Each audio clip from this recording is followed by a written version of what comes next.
C'est un long couloir sombre avec une allure d'Alice au pays des merveilles et au milieu, un masque atypique. À première vue, on dirait un objet luxueux et pourtant, c'est tout le contraire. L'idée, c'est avec des matériaux finalement de récupération qu'il va trouver à gauche, à droite et dont la valeur est finalement assez quelconque.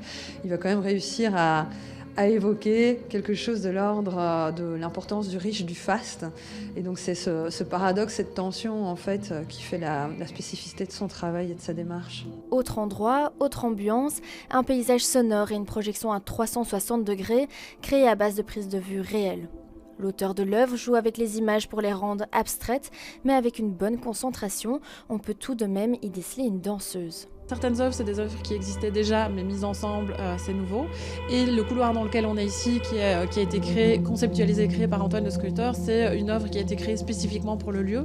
Donc lui est venu visiter ce lieu quand on lui proposait de faire quelque chose ensemble, et il a vu ce couloir, il a complètement flashé dessus, et il a absolument voulu proposer quelque chose de spécifique pour le lieu et pour ce couloir. Quelques mètres plus loin, une œuvre presque scientifique et tridimensionnelle nous montre de très près des végétaux venus d'ailleurs. Un travail qui s'inscrit dans l'univers parallèle de cette exposition.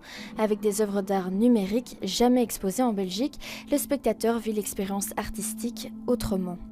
Et cerise sur le gâteau, au cœur de ce bâtiment abandonné depuis 20 ans, une sculpture de Strobel.